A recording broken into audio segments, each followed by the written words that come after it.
Mu ntumbero yo gukangurira abantu kwikorera utwabo esprit entrepreneurial, ikigo BBN catunganije kuri uyu wa kane igenekerezo rya 20 Rusama mu mwaka wa 2021 ibikorwa byo gutanguza ihiganwa rigira 8 ryitiriwe Shika Award hamwe n'ihiganwa rya gatanu ryitiriwe Wanziki. Mwijambo ryiwe Pierre Claver Nduwumwami, umuyobozi nshingwabikorwa muri BBN, avuga ko uwo munsi mukuru ufise intumbero zitatu.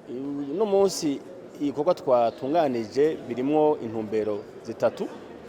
Iya mbere kwari kugira ngo duhe urupapuro ukwemeza ugwaruka rutari ruke rwaciye ngaha kuronka inyigisho zongereza izo baronse mu makaminuza kugira batangure kwiyumvira yuko kuri ubu nabo nyene batoguma bicaye muhira, hari ubuhinga bashobora gukoresha kugira ngo bikorere ivyabo, canke nubwo batokikorera ivyabo bamenye ico abakoresha basaba.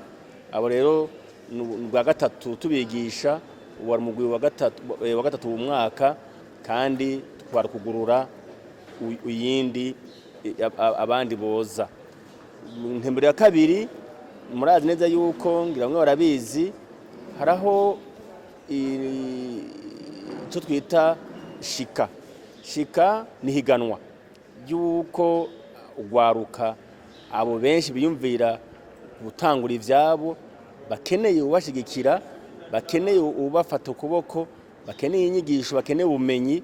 Abo nabo nyene twatanguje ihiganwa, twizera yuko mu mpera z'umwaka hazabonka nka batatu canke bane canke batanu baronka ubushimwe biva ingene turonse natwe badushigikira, amashirahamwe adushigikira. Ubundi turaronka miliyoni 10 dushobora kuronka gaduhe agashimwe. Izo miliyoni 10 rero abazironse barashobora kuzikoresha gutangure ivyabo. Intumbero gatatu nayo niyi, twebwe urabona BBN na twebwe ntaho turishikana uravye inguvu dufise, ubumenyi dufise, kuko ubumenyi dukenera ni bwinshi kugira dukwire igihugu cose. Ico gihe rero twararonse dufashijwemwo n'ishirahamwe FIDA biciye mu mugambi Prodefi, twararonse abantu baza kutwigisha. Abo n'abantu baba expert bakomeye cyane bava muri Afrika, bava muri Union Africaine, baje kutwigisha BBN, akusi BBN gusa, n'abandi n'andi mashirahamwe nka YEN eka n'izindi ziri mu gihugu zishobora kuba incubateur, zishobora gukora akazi dukora natwe, zikorera mu gihugu hagati. No hatanga akarorero nk'umuntu yitwa Wilibert ari mu Giheta, arigisha abandi, arafasha abandi kubamo aba entrepreneur. Umwana we nyene arakeneye kwiga kugira ngo yungure ubwenge. Kituma rero uno munsi twatanze impapuro z'umutsindo z'abo bantu bamaze iminsi biga. Aho biruko umuyobozi amenyesha ko naho iterambere ririho mu kwitunganiriza imigambi, intambamyi zo zitabura. Nta kazi katagira intambamyi. Birumvikana yuko iyo tuko turakora hariho ivyo intambamyi turahura nazo.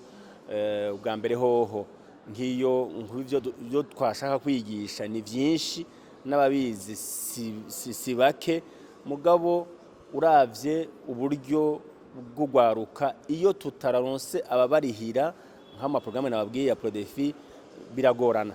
Kugusaba umuvyeyi ngo azane 150 kandi yarakeneye, yarazi yuko umwana agiye kuronka akazi, ukamusaba amahera yandi yarishe universite, si ibintu vyoroshe. Uburyo rero ni kibazo, ariko ingorane zindi twovuga iyo abo bagwaruka bagiye bahejeje kuronka ivyo bidanazwa bikaba biri kunuze, ntibihuta baronka isoko yavyo uko bavyifuza. Naye mwavyivugiye muti mbega ko mona ibidanazwa bimwe bifite utunenge. Hari abantu guma bibaza ngo sinogurize mu Burundi, nizi maske mubona tubona abantu bashaka izivuye hanze, kandi maske ari maske. Ni hari karacarimwo yuko mu Burundi igikorwa mu Burundi kidashemeye cyane, ariko nivyo natwebwe abahingura ibidandazwa turacyafise ubumenyi buke. Uyu muyobozi arangiza asaba abandi kwijukira inyigisho z'iterambere mu kwitunganyiriza imigambi yabo.